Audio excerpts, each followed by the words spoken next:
ओम शांति।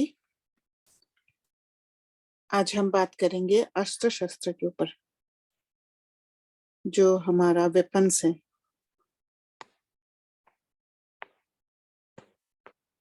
आत्मा का वेपन्स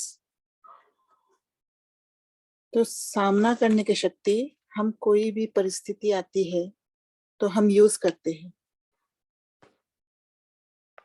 क्योंकि सबसे पहले हम सामना करते हैं।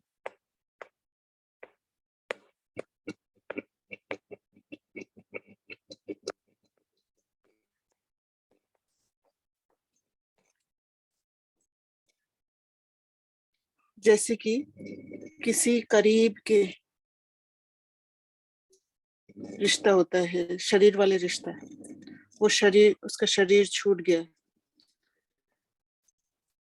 या प्राकृतिक आपदा था,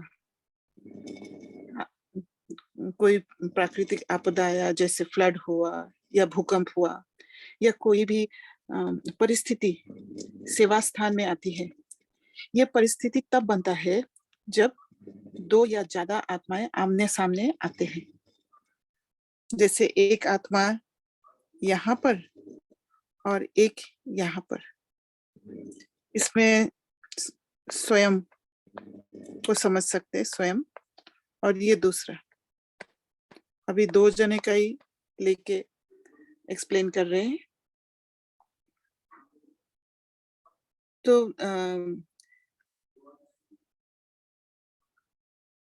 और भिन्न भिन्न संस्कार प्रकट होता है, प्ले करता है अपना अपना कंडीशनिंग के हिसाब से, अपना अपना बिलीफ सिस्टम, हैबिट के हिसाब से। तो यहाँ अलग कंडीशनिंग हो रखा है, उसके हिसाब से संस्कार बन रखा है, और यहाँ अलग कंडीशनिंग है।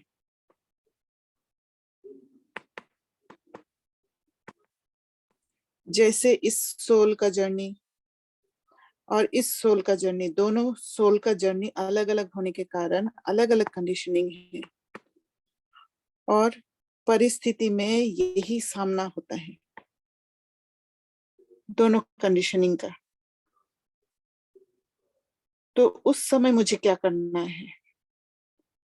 अब मैं ये समझती थी कि परिस्थिति के समय साक्षी होकर, जो अब तक का मेरा समझ था कि साक्षी होकर अपने सीट तक पहुंचना है, जो एक प्रोसेस है। पर दादी जानकी ने किसी को कहा था कि ये प्रोसेस के थ्रू जाने की जरूरत नहीं है, क्योंकि कोई भी चीज जो आत्मा की सीट में बिठाने के लिए ट्राई नहीं करना होता है। दादी ने ऐसे कहा। और परिस्थिति के समय हमने देखा है कि ये जो साक्षी होना, ये बहुत मुश्किल होता है। हम अपने स्वयं के कंडीशनिंग में इन्वॉल्व हो जाते हैं, या तो दूसरा जो सामने पेपर लेकर आए हैं उसके कंडीशनिंग में इन्वॉल्व हो जाते हैं, वो देखने लग जाते हैं, इसलिए अपने सीट पर बैठ ही नहीं पाते हैं। और प्रैक्टिकली यही एक्सपेरिमेंट करके हमने देखा है कि काम नहीं होता है। पर हम जब अपना सीट पर सेट होकर तुरंत जो राइट है, जैसे बाबा का श्रीमत है, उस पर चलते हुए अपना पावर्स इमर्ज कर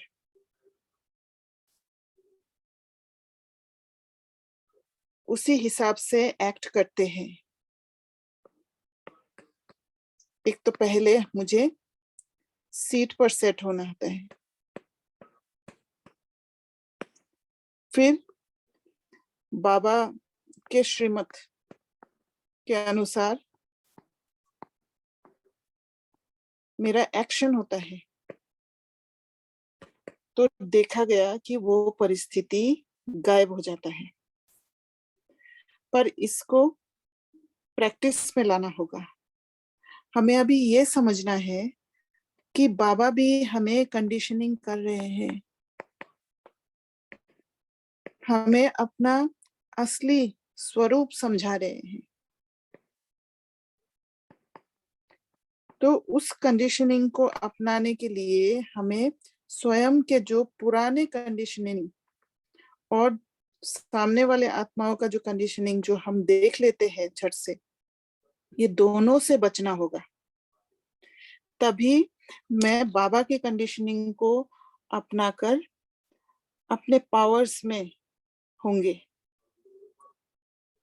तब अपने हाथ में जो शस्त्र है, माना जो पावर्स हमारे हाथ में है वो यूज करते हैं।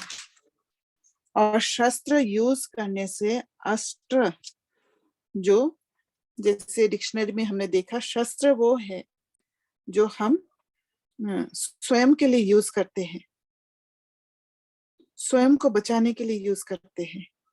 और अस्त्र वो है जो हम दूसरे की तरफ फेंकते हैं, जैसे तीर होते हैं, तीर दूसरे की तरफ जाते हैं। तो तीर वे ऑटोमेटिकली सामने वाले आत्मा तक पहुंचती है। जैसे मैं सामने वाला आत्मा के कंडीशनिंग से भी इफेक्टेड नहीं हुए, और मेरी भी जो पुराना मेरा भी जो पुराना कंडीशनिंग हो रखा है उससे भी मैं डिटैच हो गई और अपने सीट पर सेट होके आत्मा का पावर पर टिके रही, आत्मा का पावर को इमर्ज किया और फिर एक्शन में आई।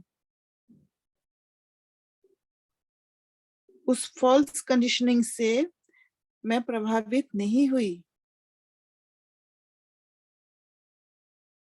तो मैं उस शक्ति स्वरूप बन जाती हूँ। उसी समय मैं एक शक्ति स्वरूप बन जाती हूँ, और शक्ति स्वरूप बन के मैं जो एक्शन लेती हूँ वो काम करता है। अभी यहाँ पर मैकेनिज्म क्या होता है, देखा गया है कि जब भी परिस्थिति आती है तो या तो मैं दूसरे के कंडीशनिंग से प्रभावित हो जाती हूँ, और फिर मेरा जो पुरानी कंडीशनिंग है उस पर मैं प्रभावित हो जाती हूँ, और मैं स्वयं को प्रोटेक्ट करने लग जाती हूँ। और वो प्रोटेक्शन देता है हमारा सॉरी हमारा डर। और ये फियर जो है हमें प्रोटेक्ट कर देते हैं, हमें एक्शन में आने नहीं देता है। और एक्शन में नहीं आने के कारण वो जो सामने वाली आत्मा जैसे कंडीशन हो रखा है उसी पर ही कंडीशन रहता है, और वो उसको और भी पक्का करता है और भी मजबूत करता है, और मेरा भी जो पुराना कंडीशनिंग है वो और मजबूत हो जाता है। इसी कारण दोनों के बीच सेटलमेंट कभी भी नहीं हो पाता। पर जब मैं इस कंडीशनिंग से भी डिटैच्ड हो जाती हूँ, स्वयं का पुराना कंडीशनिंग से भी डिटैच होके बाबा ने जो मुझे स्वमान दिया है उसको जब अपनाती हूँ, तब मजबूत होने के कारण मेरा कनेक्शन एक तो स्वयं के साथ और दूसरा बाबा के साथ रहता है। और मैं जो राइट है, जो श्रीमत है, उस पर चल पाती हूँ। मेरे से कोई गलती नहीं होता है। जैसे दूध को पनीर बनाने के लिए नींबू डालते हैं, कभी ऐसे भी होता है कि एक नींबू डालते ही वो पनीर बन जाता है, फट जाता है वो दूध। माना नींबू से दूध प्रभावित हो गया, पर कभी ऐसा भी होता है कि नींबू डालते गए 2-3 पर दूध पनीर नहीं बना। यह दूध का प्रभावित होने का थ्रेशोल्ड हाई है, इसलिए वो प्रभावित नहीं हुआ। बाबा भी हमें कहते हैं धर्मराज का सजा खाना पड़ेगा, पछताना पड़ेगा, खून की आंसू बहाना पड़ेगा। ये सब बाबा हमें डराने का इंटेंशन से नहीं कहते, बल्कि हमारा पुराना कंडीशनिंग जो है, ये जो पुराना कंडीशनिंग हमारा, उससे निकलने के लिए कहते हैं, एम्पावर करने के लिए ये सब कहते हैं। तो ऐसे प्रैक्टिस छोटे छोटे परिस्थिति में करते करते हम अपने पावर्स पर टिकने लग जाएंगे, सीख जाएंगे जो बाबा हमें सिखा रहे हैं। एकाग्र हो जाएंगे स्वयं पर, क्योंकि मैं अपने पावर्स को काम करते हुए देखेंगे, काम कर रहा है। अवेयरनेस आएगा उन पावर्स का, और जैसे बार बार यूज करूंगी तो फिर वो इमर्ज होगा। अभी क्या है, हम डरते क्यों हैं? हम डरते इसलिए है कि हम दूसरे पर निर्भर रहते हैं, डिपेंडेंट रहते हैं।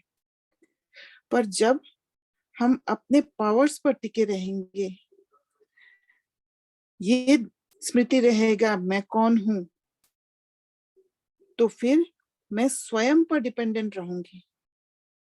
और जब मैं स्वयं पर डिपेंडेंट रहूंगी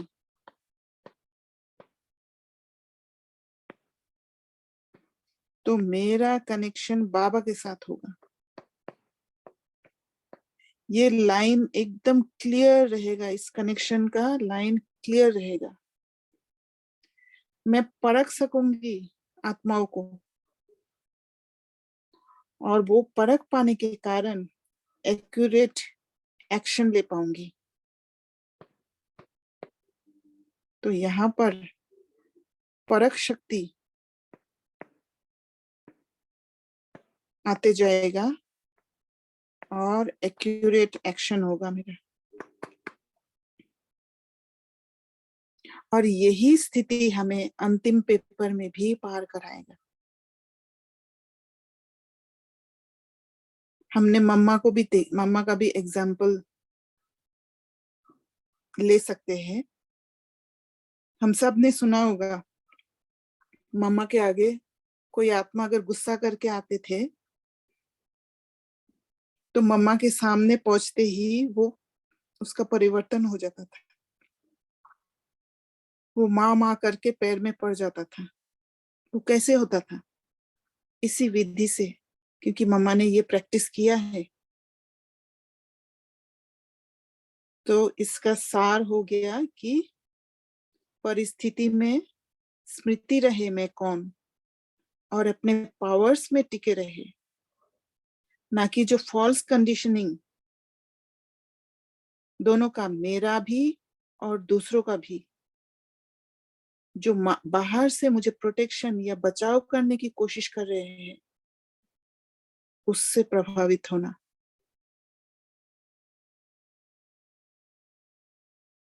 अच्छा, ओम शांति।